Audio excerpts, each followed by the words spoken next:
ఒకవేళ చట్టం ఉండుంటే వీడెవడు ఎవరు కాదు కాదు కదా. కోర్టున్న తర్వాత కోర్టుకున్న ఎంటిటీ పవరు గ్రామ మనం ఇంట్లో కూర్చొని పంచాయతీ చేసుకుంటే దానికి అది ఉంటుందా? ఉండదు. ఇంట్లో కూర్చొని పంచాయతీ చేసుకుంటే ఎంతనో ముస్లిం పర్సనల్లో కూడా అంత దానికి ల్యాంగ్వేజ్ ఉండదు. చర్చ జరుగుతుంది కదా.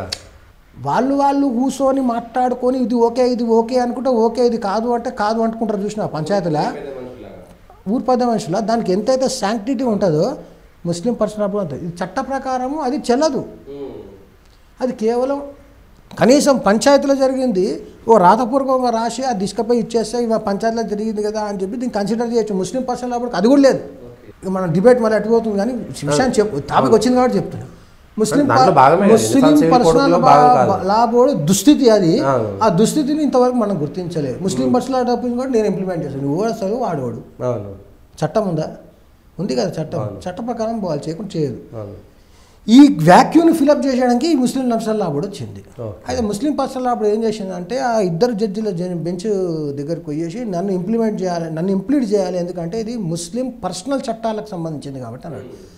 అంటే వాళ్ళు ఏం చేశారంటే దాన్ని అప్పటి 7 జడ్జిల కాన్స్టిట్యూషన్ బెంచ్కి రిఫర్ చేశారు. ధర్మాసనం పూర్తిగా. ఆ ధర్మాసనానికి చీఫ్ జస్టిస్ ఎవరు? ఇప్పుడు చంద్రచూడ్ వాళ్ళ తండ్రి డివై చంద్రచూడ్. ఓకే. ఆయన ధర్మాసనం అది విస్తృతంగా దాని మీద వాదనలు విని జడ్జిమెంట్ ఏమిచ్చిందంటే షాబానుకు మెయింటెనెన్స్ ఇవ్వాలి. ఇంత చేసినాక కూడా ఇవ్వాలి. ఎందుకంటే చట్టం అది 125 CRPC సెక్యులర్ చట్టం కదా. క్రిమినల్ చట్టం సెక్యులర్, ఇదేమో కమ్యూనల్ చట్టాలు. నేను నరేంద్ర మోడీ గారు చెప్పిన పదజాలనే వాడుతున్నా ఎందుకంటే మళ్ళీ చాలామంది అఫండ్ అయిపోతారేమో. అఫండ్ అయితే కానీ నేను చెప్తున్నా ఇది సెక్యులర్ చట్టం, క్రిమినల్ చట్టం కాబట్టి ఆ చట్టం ప్రకారం ఆమెకి ఇవ్వాల్సిందే అని చెప్పిండు. చేస్తే ఇంకా పండుకున్న వాళ్ళంతా లేచిరు. ఓ కోర్టు మా ముస్లిం చట్టాలు మా ముస్లిం పర్సనల్లో ఇల్లు పెట్టడానికి నువ్వు ఎవరిని డిఫైడ్ చేయడానికి మా షరియా చెప్తుంది, మాకు ఖురాన్ చెప్పింది, మాకు అల్లా చెప్పింది, ఇదే నడుస్తుంది, మీరు చెప్పినా నడవదని చెప్పి లొల్లు చేసేసరికి రాజీవ్ గాంధీ పీఠం కదిపోయింది కిందికి. ఆయన్నే ఏం చేసిండంటే ఈ ముల్లాలు మౌలీలు ఖాజీలు గీజీలు అందరు పోయేసి ఐసా కర్దైతే అల్లా అవుతా అంటే ఏమో అన్నారు. అనగానే ఆయన భయపడిపోయి ఏం చేసిండంటే సుప్రీంకోర్టు 7 బెంచ్ల జడ్జి ఇచ్చినటువంటి జడ్జిమెంట్ని పక్కకు పెట్టి ఒక చట్టాన్ని తీసుకొచ్చిండు. ముస్లిం women protection on divorce act అని. పేరులోనే the Muslim women protection of divorce act అని ఉంది కానీ ఆ చట్టంలో ఏడాకు ముస్లిం ఉమెన్లకు ప్రొటెక్షన్ ఉండదు. ఎక్సైజ్ అండ్ ప్రొహిబిషన్ లాగా ప్రొహిబిషన్ ఉండదు. ఎక్సైజ్ ప్రొహిబిషన్ ఉండదు. అది అమ్మడానికి చట్టాలు చేసిన దానిపై ప్రొహిబిషన్ పెట్టినట్టు ఈడ ప్రొటెక్షన్ అని ఉంటుంది కానీ ప్రొటెక్షన్ ఉండదు. ఈడ ఆ చట్టం ప్రకారం వీళ్ళకి ముస్లింలకు అసలు రైటే లేదు. ముస్లిం మహిళలకు లేదు.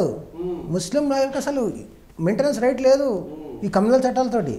కేవలం సెక్యులర్ చట్టమైనటువంటి CRPC 125 కింద ఇప్పుడు మారిన BNSS భారతీయ న్యాయ సురక్షా సంహిత ప్రకారమే వాళ్ళకి మెయింటెనెన్స్, మిగతా వాళ్ళకి లేదు. ఇప్పుడు మొన్న సుప్రీంకోర్టు ఇచ్చిన జడ్జిమెంట్ కూడా అదే వాళ్ళకు ఉన్నది అని చెప్పి.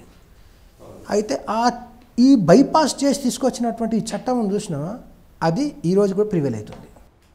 రాజీవ్ గాంధీ గారు లోక్సభలో తీసుకొచ్చిన చట్టం ప్రకారమే ముస్లిం మహిళలు తమ హక్కును కోల్పోయారు. ఆ విషయాన్ని తెలుసుకునే పరిస్థితి తెలుసుకొని అది వాళ్ళ హక్కును వాళ్ళు అడిగే కనీసం ఆ నాలెడ్జ్ లేదు. తెలుసుకునేటువంటి దౌర్భాగ్య పరిస్థితుల్లో వాళ్ళు ఉన్నారు. ఆ ముస్లిం వీళ్ళు ఉన్నారు మగవాళ్ళు చర్య ప్రాక్పూర్ మొత్తం మాకే పవర్స్. మహిళలకి ఏం లేవు.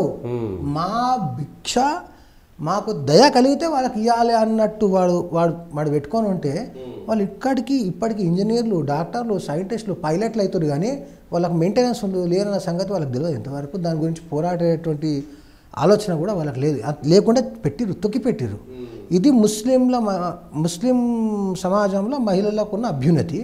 దాన్ని వాళ్ళు ఈ ఫేక్ ప్రొపగండిస్టులు, ఫెమినిస్టులు వచ్చి చెప్తుంటారు. బుర్కా ఈజ్ ఏంటిది అది ప్రోగ్రెసివ్నెస్ అట, చీర అట సబ్మిసివ్నెస్ అట. అది వాడు చెప్తుంటాడు, మనం వినాలిగా. అంటే అసలు విషయాలు చెప్పుకుంటే ఇట్లనే ఉంటుంది. ఎట్లుంటుందంటే నిజాన్ని తీయాలంటే మొత్తం అబద్ధం నిజాం చుట్టూ ఉన్న దాన్ని తీస్తే నిజం ఎట్లా బయటకు వస్తుందో ఇప్పుడు ఇది కాదు అట్లుంది.